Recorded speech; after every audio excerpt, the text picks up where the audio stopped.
hello partners. So magandang araw. Ngayon naman po, pag-usapan po natin kung paano mag-set up ng WPS Office. Ito po ay sa Android mobile phone.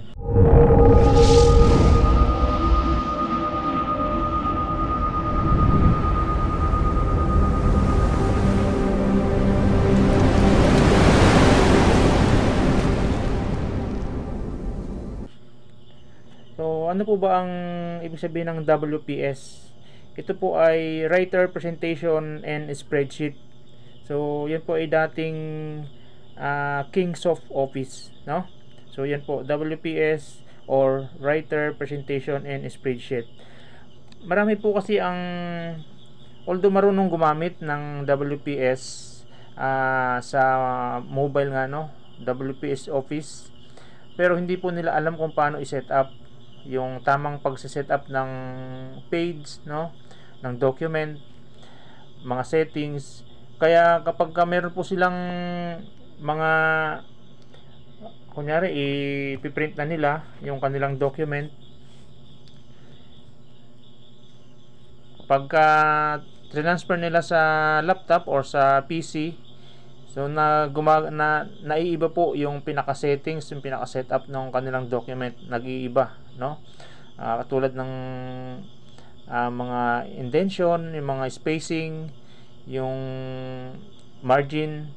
So kasi hindi po nila na set up ng maayos during nung ginagawa nila sa WPS.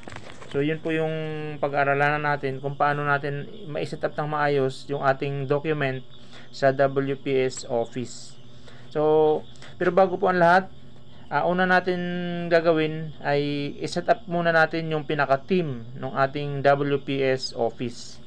So, open po tayo ng WPS. So, ito po yun, no? Ang icon ng WPS. So, open lang po natin. Then, sa unang click po natin, makikita natin yung mga previously or recently na open natin ng mga documents, no? So kung gusto natin mag-open ng blank documents, i-click lang po natin itong ito po yung yung plus sign na to, no? So click po natin.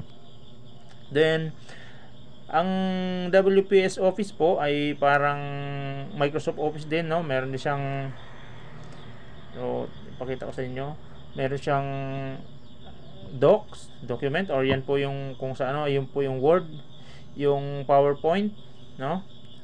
Yung Excel, PDF.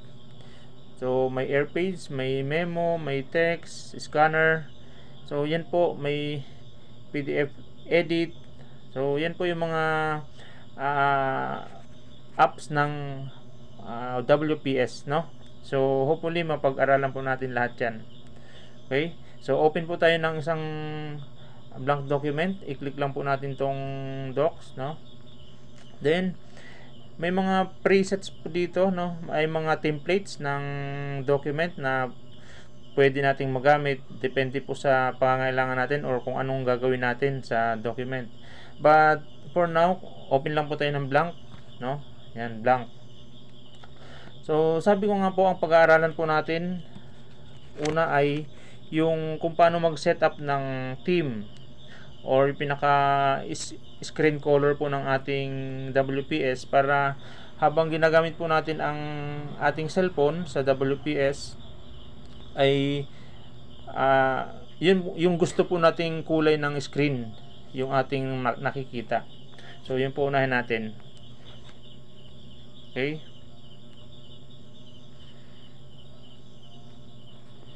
So kung makikita nyo po ito, no, yung may apat na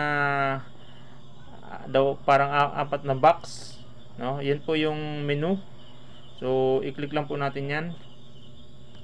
Then punta po tayo sa view, no. Itong line po na to, ito po yung mga tabs, no. Home tabs, file tabs, insert tabs, etc. etc. So dito po sa bandang kanan, usog lang po natin, makikita po natin yung view. So ayan po yung view. i-click lang po natin yan. Okay, then so makikita natin kung nakikita natin to reading settings, no, dito natin customize yung gusto natin itsura ng ating screen, no. Una, itong pinaka contrast niya, kung gusto mo maliwanag na maliwanag, i-full mo siya. Kung gusto mo naman medyo medyo dark ng konti, so yan, unang adjustment po yan, kung depende po sa kung anong gusto nyo, no.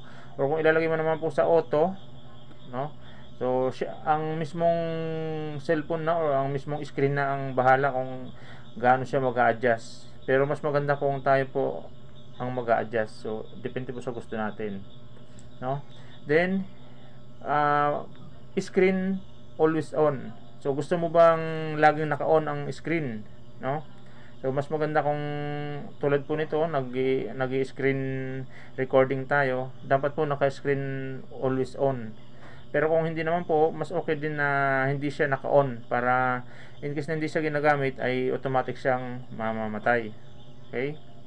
Then night mode, kung sa tingin mo ay mas okay sa mata mo yung night mode, lalo na kung gabi, no. Pero kung gusto mo maliwanag, i-off mo lang siya. Then yung eye protection mode, yan, ganyan po, parang may pagka-blue siya, no. So depende po kung ano po ang gusto nyo, no.